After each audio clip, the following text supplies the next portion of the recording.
I would say the biggest thing is getting educated. And yeah, sometimes when you hear this term, it seems really sci-fi and it seems really far off, but it will be here before you know it. You're listening to KBcast, the cybersecurity podcast for all executives. Cutting through the jargon and hype to understand the landscape where risk and technology meet. Now, here's your host, Carissa Breen. Shinesa, welcome to the show. You are joining us from the United States, as people will be able to tell by your accent. I'm really excited to have you here today because when we spoke initially, we're going to be covering a really cool topic, and I think probably since we spoke, it's becoming really prevalent in the media and the news at the moment. So I definitely think a lot of people are going to get a lot of value out of this interview today. But before we get into that, we always like to start our podcast off with talking about you and your professional journey. So please walk our listeners through where you started and where you are now. Well, first, I want to say thank you for having me. And again, yes, I am from the United States, and I appreciate the opportunity. My name is Shinesa Cambric. I have been in the IT industry for over 20 plus years. I'll try not to give my age away here. I've had the opportunity to work in a wide range of industries, which includes retail, consumer goods, aerospace, and technology. And I'm currently a product manager with Microsoft, working in our intelligent identity protections division, working on emerging identities. Wow. So this is what I really want to get into today. So, all right, let's jump into it. So, people obviously know what Meta is or they've heard of it. I mean, I think it depends who you speak to. I think people are still like very taken aback on like what it is, what it means, but you spoke just before about the emerging identity. So, I'm really keen to explore like what it is first and foremost. Yeah, so emerging identity to me is all that fun stuff when you think about the digital world. In the past, identity was like this physical thing. So maybe it was a document that had your name and some ID number or a badge. And then now it's things like IoT devices. Even with smart cities and in cars and even your appliances in your kitchen. All these things have some type of identity when it comes to the digital world. And so, how do we protect those identities? How do we make sure they're not being used in a malicious way? So do you think that, okay, let's go really back. How do we get like a emerging identity? So where we are today, how to I was speaking to someone recently and they're like, oh, like we're using a firm to like get us onto the metaverse and all this crazy talk, like all this crazy conversation. I spoke to a lady the other day and she was overseas and she's like, oh, like in the future, you and I could go to Subway, sit in Subway on like the metaverse and have this conversation. And I think that I'm in this space and it's like blowing my mind. So I can just sort of put myself in the shoes of other people of like, but what does this actually like mean? Like what does it mean for us moving forward? Yeah, so it's this whole evolution again of who you are when it comes to an identity. So there's this physical piece of you, but then in the future there's going to be this virtual piece or this augmented piece of how you experience the world. Some of that will be tied to the physical world, and some of that will be part of just this whole digital immersive experience where you get to build this avatar of who you want to be and how you want to present yourself to other individuals. That avatar may be something that does represent you in real life, like it looks like you and talks and walks like you. Uh, but it could be something that's totally different. I'm here in the United States. I can make an avatar that sounds like I'm from Australia in the future. And so, one of the things that my team is invested in is how do we make sure that people, when they go into these digital worlds, that they can trust the identities that they're interacting with, that there's some fidelity. And when I think about identities, it's not just, individuals like me and you as people. There's also identities of businesses when you go to the metaverse. Like when you interact with those businesses, how do for example, you work with Chase Bank, and how do you know that's actually Chase Bank that you're operating with? Maybe this avatar comes up and says, we've found that there's been this fraudulent transaction on your account within the metaverse, and you start to respond to this individual. How do you know that's who, truly who you think they are? And that gets into the heart of, why I get so excited about what my team does. Yeah, but this is where it gets wild, right? Like I mean, there's so much in there what you just said. So let's start from, how do you know or verify or validate someone is from Chase Bank? Like, how do you do that? Because it's going to get so convoluted, like, if there's not a real way. Now, I can explain why. So, for example, which I think I'm probably going to ask you anyway, but there's a way of validating like human identities now. But now we're introducing more complexity, and people already have security problems now. I feel like we're going to have a lot more problem on our hands moving forward into this new digital sort of atmosphere. Yeah, and I would agree with that, especially if we don't get in front of, some of the things that we see could be problems. Uh, there's this whole philosophy around verifiable credentials, where there's this standard about digital credentials, and there's an organization that will be able to say, we've vetted this identity, and now you can trust who that identity is. So, looking at some safeguards that way. One thing it doesn't necessarily touch on, at least not as strong as I think it should, is verifiable credentials for those businesses identities. And then also, if you think about things like, bots and those IoT devices and machine identities, how do we vet those type of identities in the future? And so, again, coming back to some of the work that my team will be doing is coming up with what's that kind of run rule when it comes to this. And one of the other things that kind of concerns me is that if you think about all the individuals who will be working in these digital environments, there's a wide range of individuals who start off as digital natives. So you think about, young children who are born with technology and they interact technology from day one. And then you have older, citizens who have grown up with this concept of physical identity, and understanding what a, physical identity theft is. But how do you translate that to digital identity theft and helping them to stay protected? So break down, how does that look when someone steals your digital identity? Yeah. Yeah. So one of the interesting things there is that, I mentioned about this verifiable credentials, but then also in the future, as we think about the metaverse and how those things will work, it's a decentralized concept. So you own that identity that's going into that environment. And should you lose, your password or your way to authenticate, that's gone. Wow.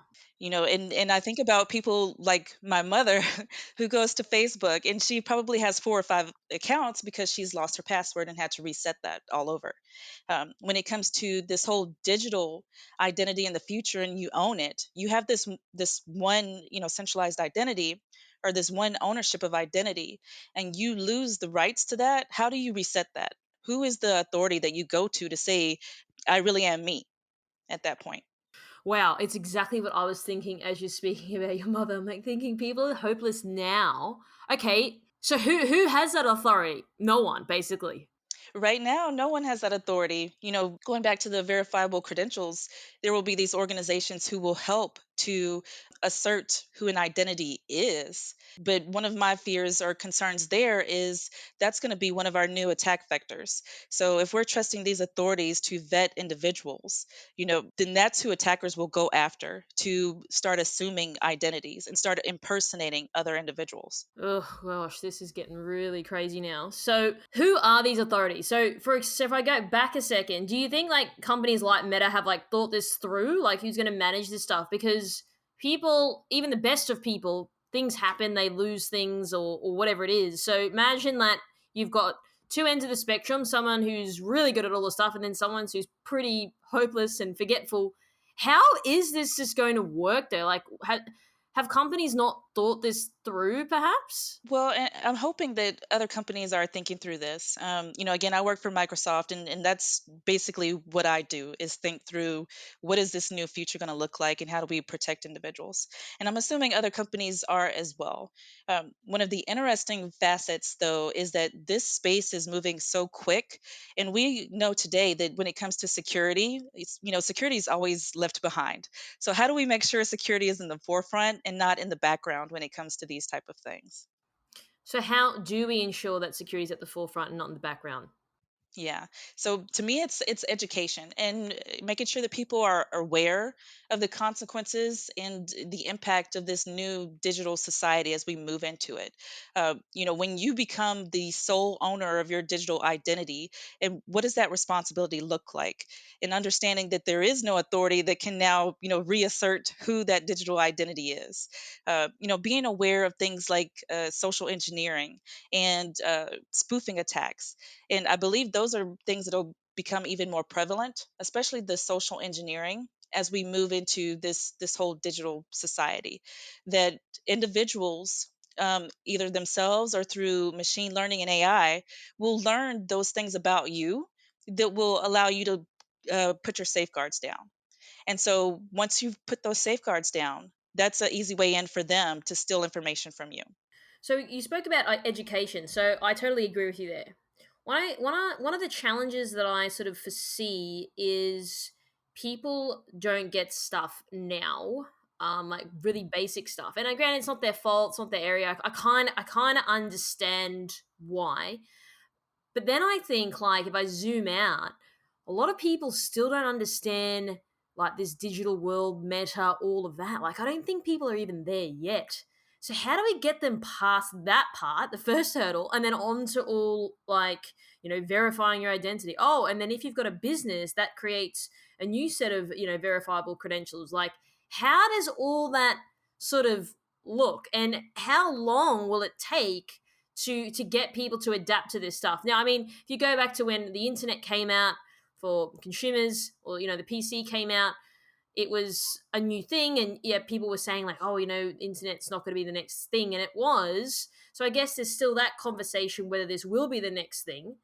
But then how do we get people to that stage where they understand this concept, and then they then understand that they're responsible for their digital identity? Yeah, I think we'll have to start at the basics. Well, there's actually two things.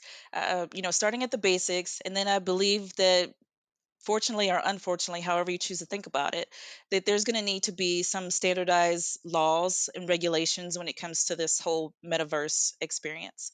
Um, so, going back to the basics, for individuals, we need to help them associate the security of their digital identity to something that everybody pretty much understands. Like, you wouldn't give everybody on the street a key to your house. So helping individuals understand, you don't give certain digital information away to people that you don't know, that you don't trust, that you have not been able to verify. um, and then also being on their guard, because this individual, this avatar, may seem like it's me, but how do you really know? And so until you've gone through some channels to build up that trust, then keep your guard up. And then going back to the laws and the regulations, right now it's kind of what I would call a wild west when it comes to the thought in how this metaverse operates. Right? There's a Anybody can pretty much do their own thing. So how do we make sure that there's standards when it comes to security across these different platforms, and how individuals, as they migrate through these different platforms, they can feel a sense of trust, or they can recognize and say, this looks suspicious. Maybe I need to back away from here. So, do you know if the United States government's looking into having, like, laws and regulations around this? Is this something that they're taking, like, seriously? Is there something in place? Like, how far away is this? To be honest, I feel like we have a ways to go. Recently, within the United States, there was some executive orders in terms of digital currency, but that's different than saying this metaverse world.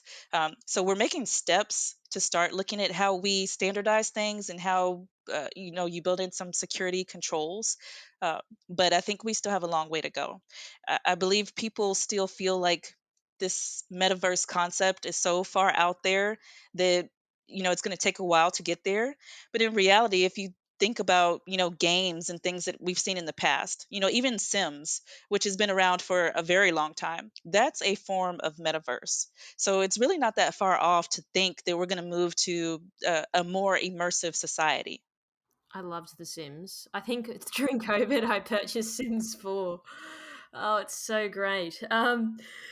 Okay, so question: how far? I mean, if you had to just take a guess with your experience and what you're doing day to day, how far are we away from this? Like, focus on the US, maybe not Australia because we're a lot further behind than you guys, but I'm just curious to know, like, do you have any sort of indicative sort of timeline?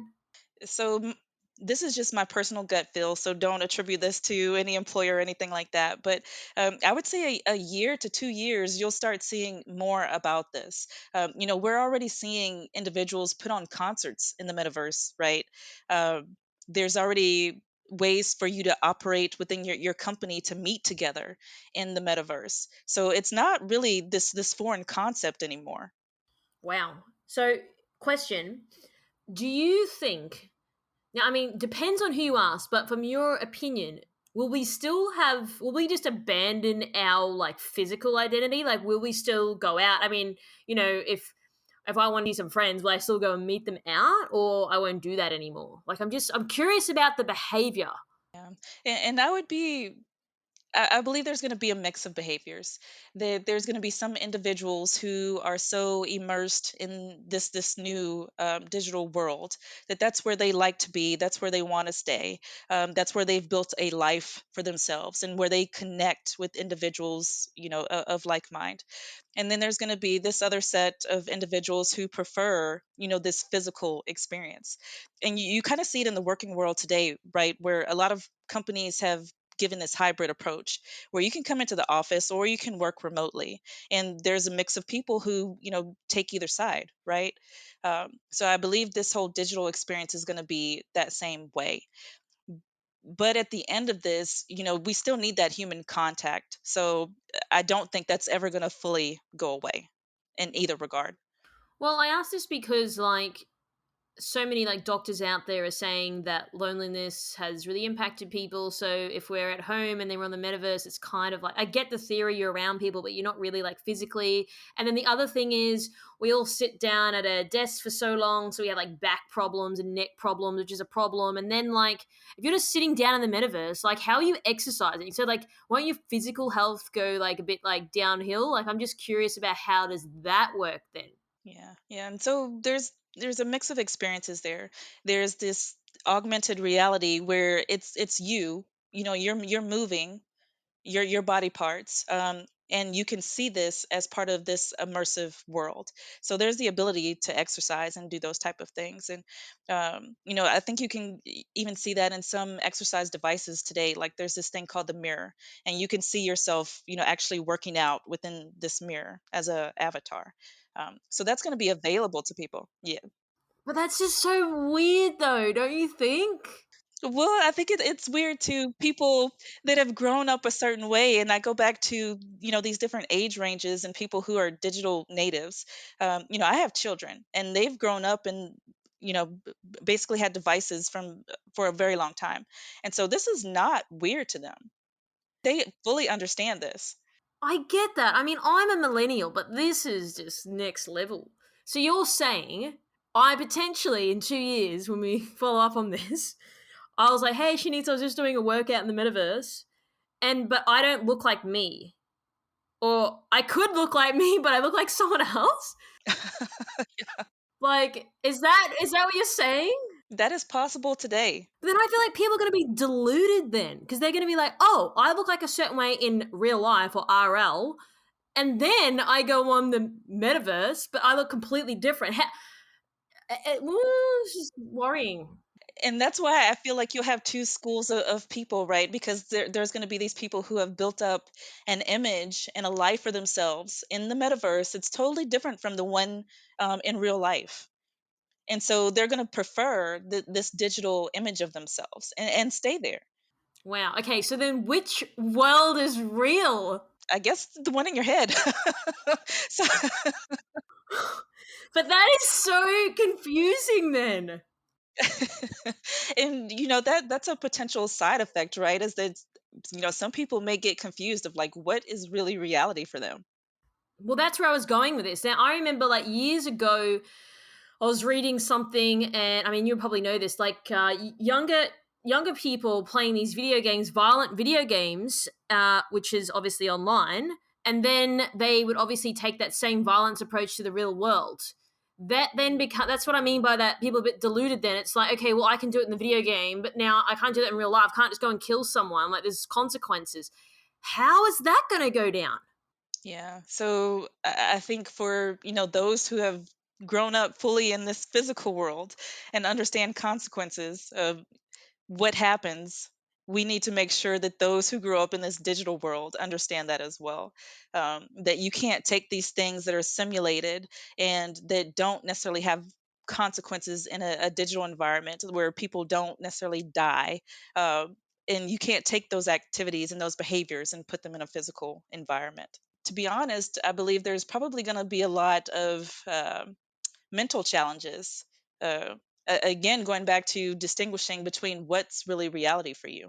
Wow, that's a lot. So you just mentioned earlier, anyone can do their own thing at the moment. It's a bit of a wild west. So is there laws? So I mean, in Australia, I mean, as a rule of thumb, you can't go and murder someone in any country, right? You're just not allowed to do that. But you're saying like in this metaverse, there's just no laws, no rules. So then how are they going to regulate what you can and can't do? But then it's like, oh, but it's still a digital world, doesn't really matter. But then it's like people are going to become sort of maybe desensitized to it because it's not the real world. But then which one's the real world?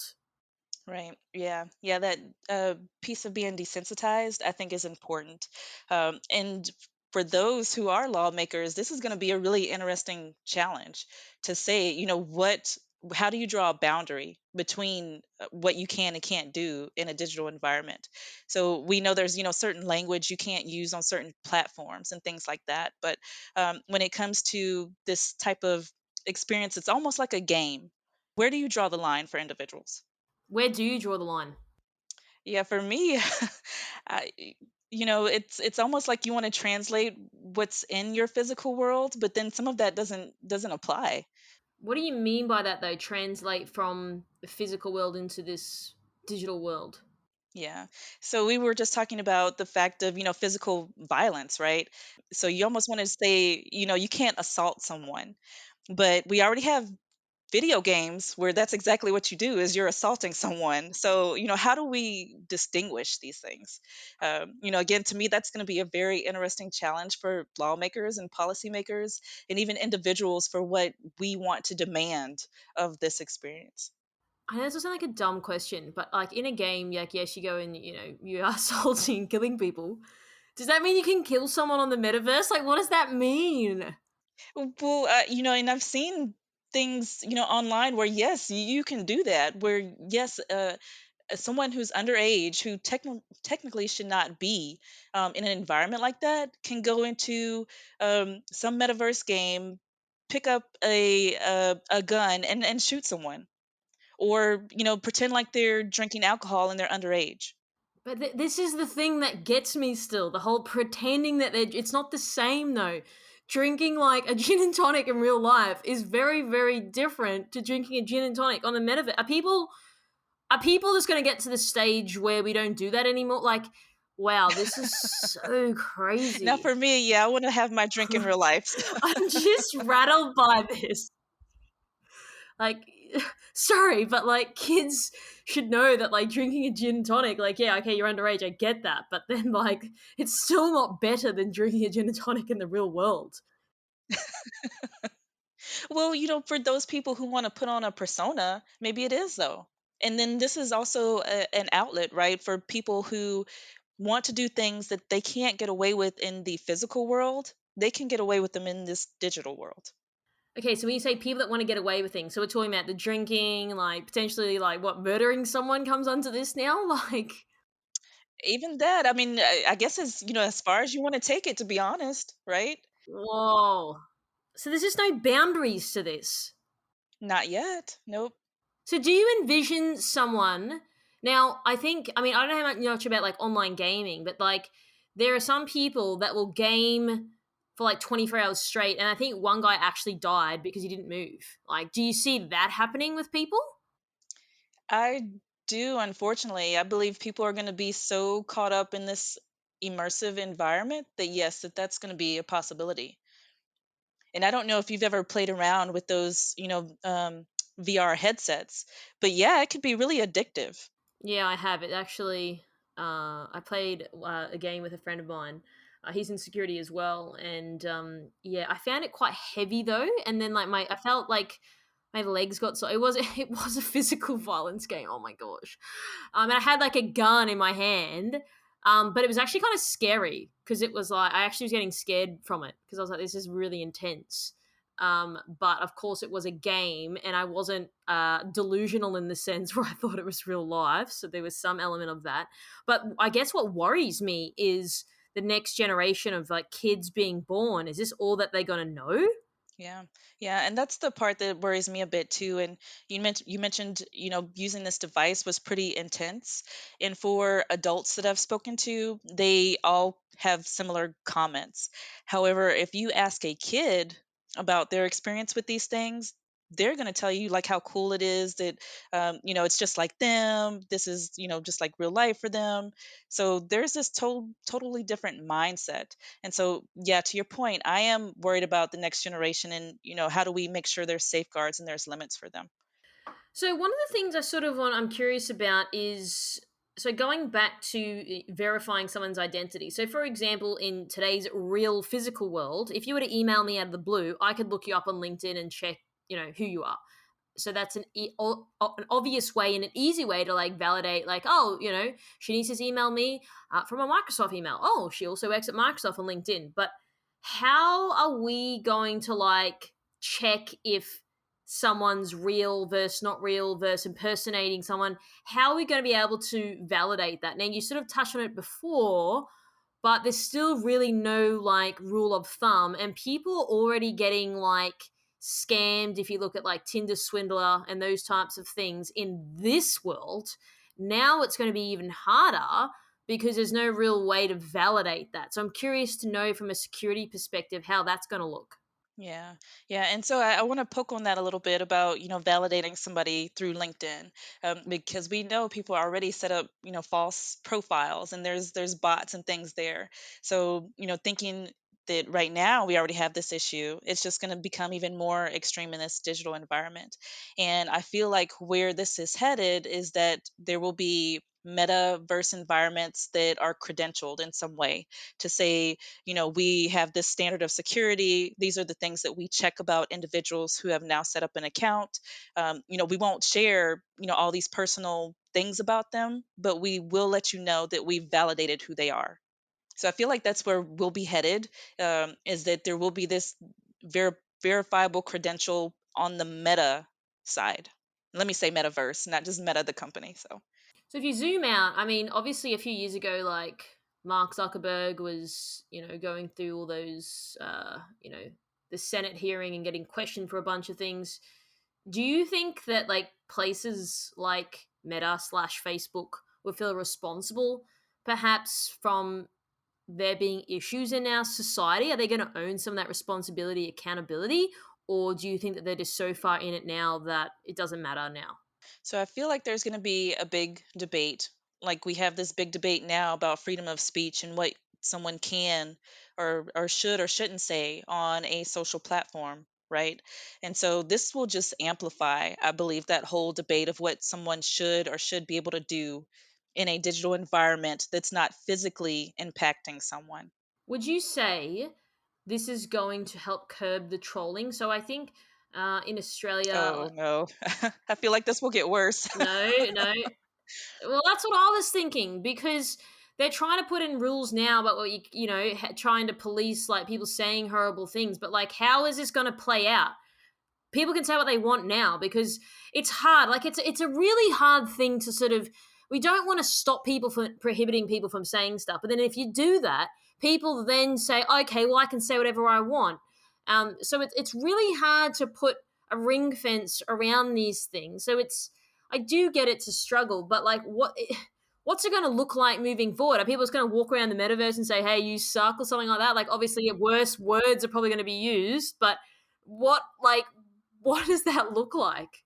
Well, and considering that people can do that now, and in this whole metaverse, you now have this avatar that may be nothing like you. I believe this is just going to amplify that whole experience of I can do these things and get away with them. That there's no repercussions of me doing this. Yeah, that's a good point. So I guess I'm not going to go out. So I mean, yes, you could do that now, but no one does that really. Not I don't know.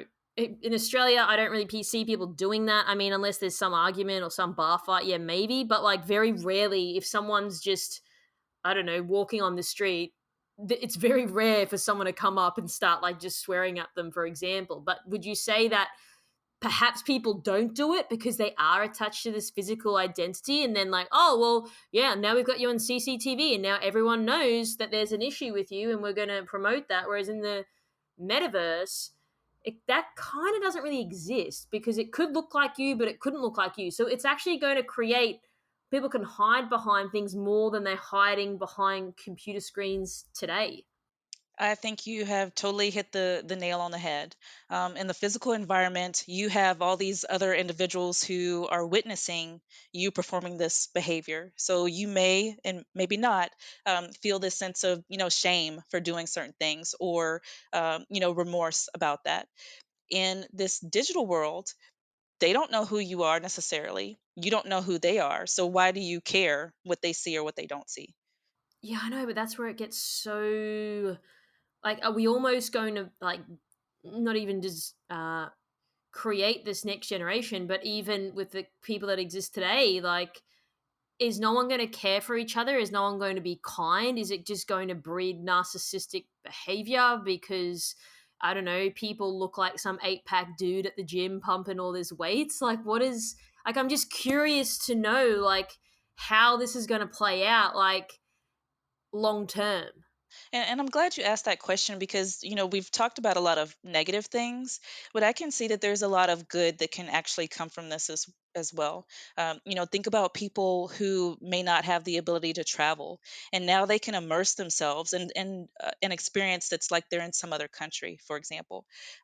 You will now, think about this pandemic and people being having to stay at home, but now you can have this experience where you're gathered together, virtually, in a classroom or in an environment with other individuals, and you get to share that experience together.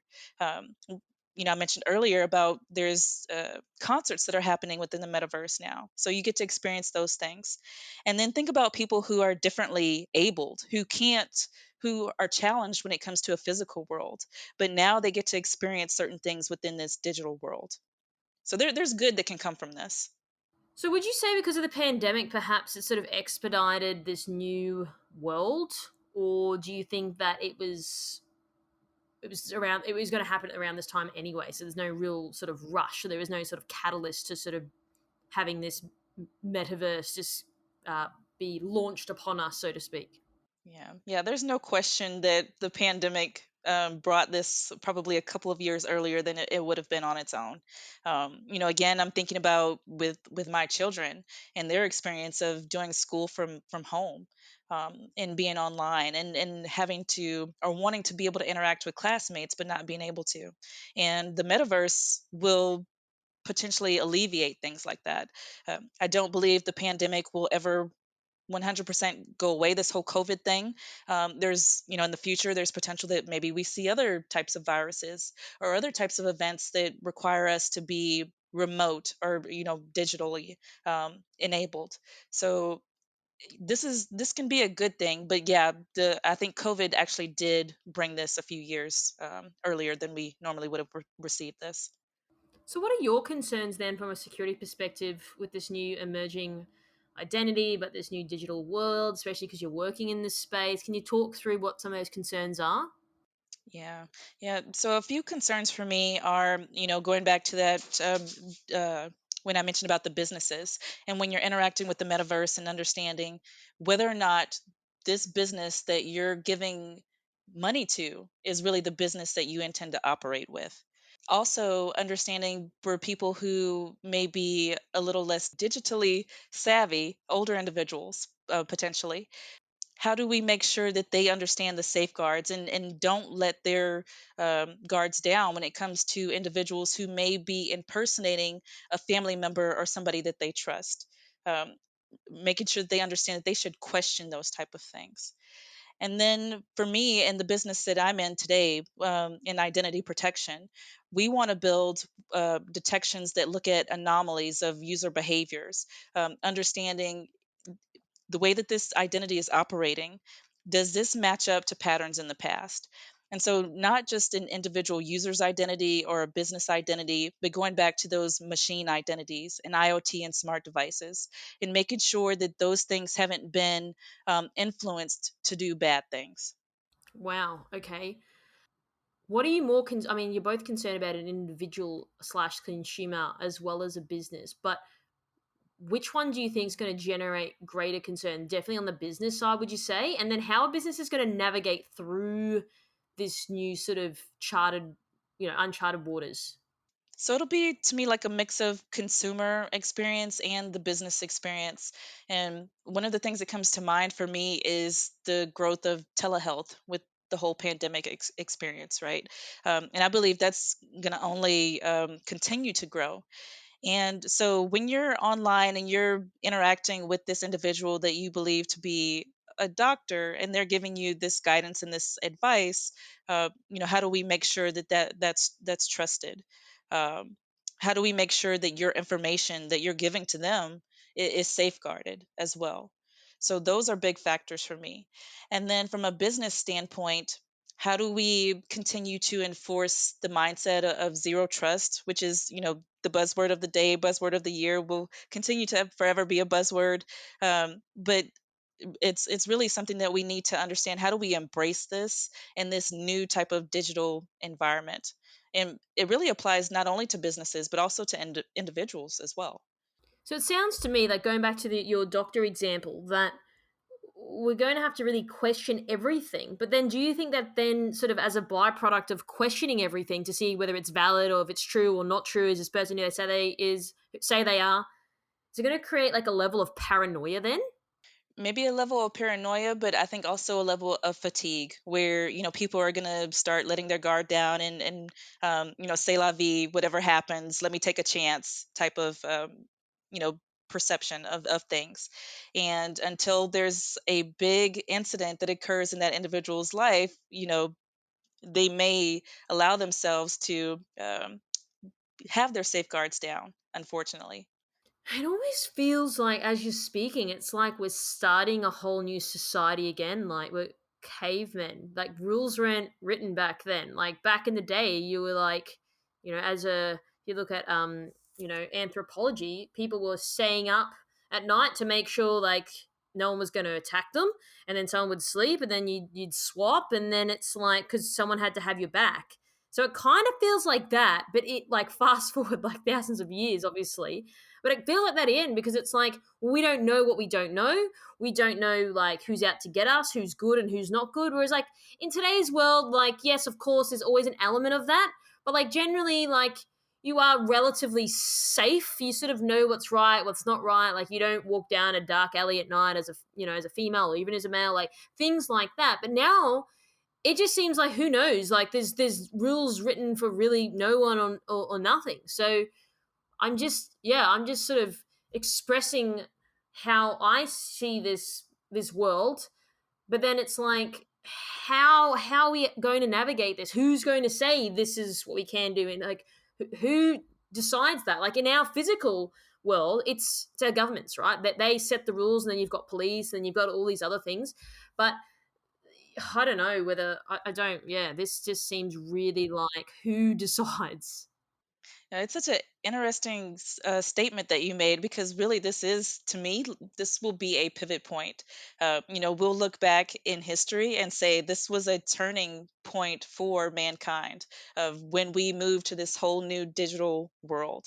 And you're right, it's like going back to caveman days where we got to reestablish what's the order of how things should happen here.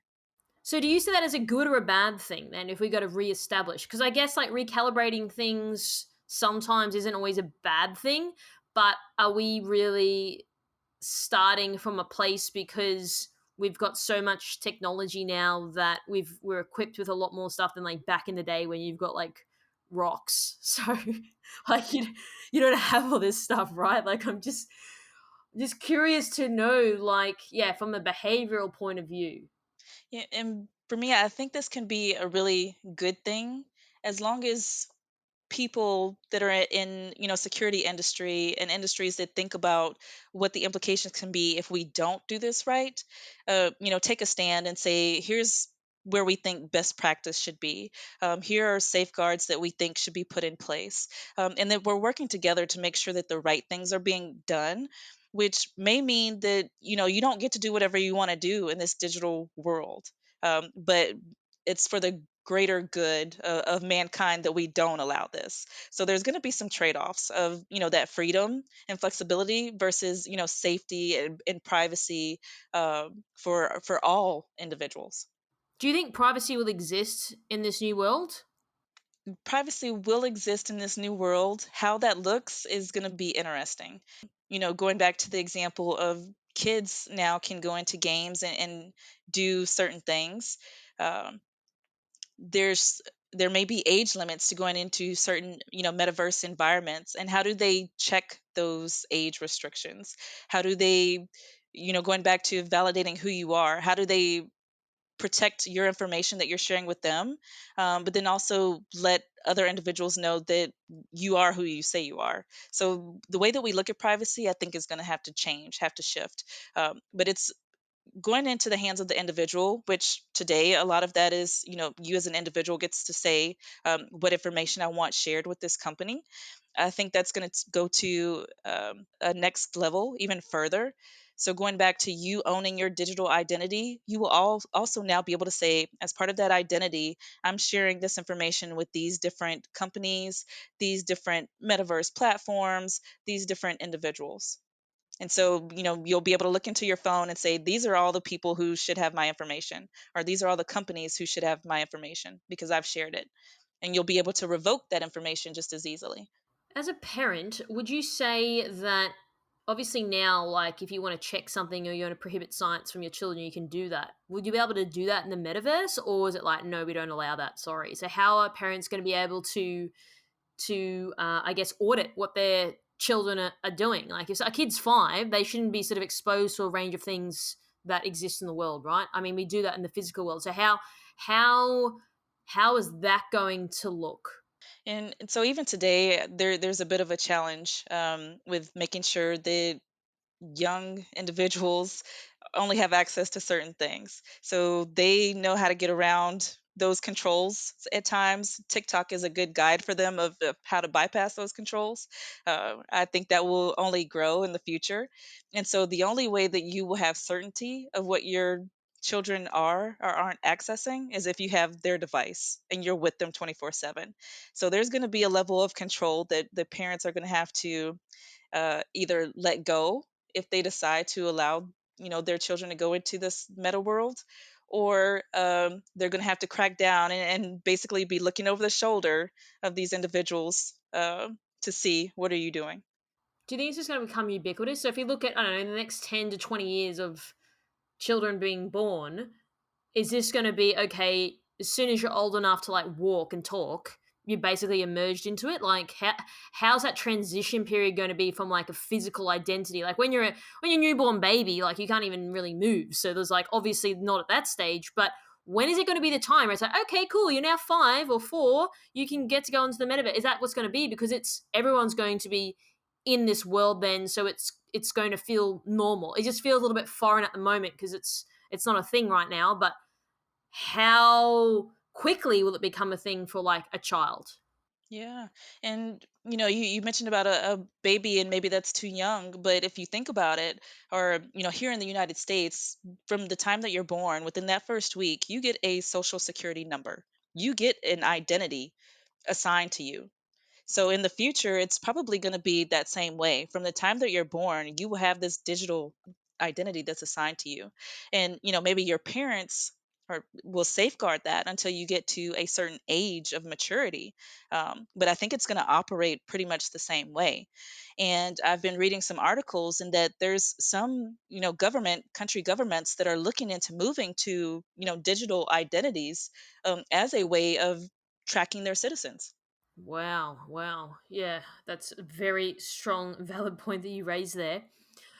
if you had maybe some piece of advice for individuals, but also for businesses from a security perspective, is there any sort of things that you'd like to sort of leave our audience with today? Well, for me, I would say the biggest thing is getting educated. And yeah, sometimes when you hear this term, it seems really sci-fi and it seems really far off, but it will be here before you know it. And I would prefer that businesses and individuals not be caught off guard. Start educating yourself about what this is. The other piece about this is understanding how you can protect yourself today from a digital standpoint, using things like multi-factor authentication, making sure that when it comes to what you're sharing online about yourself, that you're not oversharing so that people can't use that to social engineer you and hack into accounts of your information.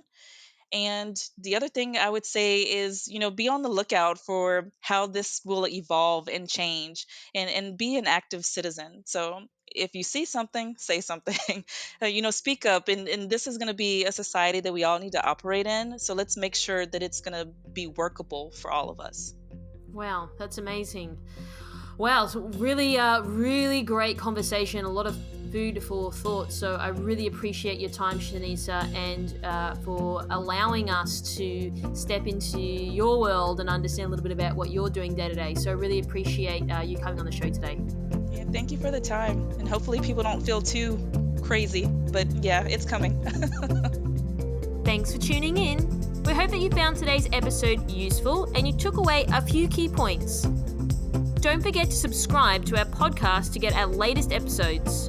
If you'd like to find out how KBI can help grow your cyber business, then please head over to kbi.digital.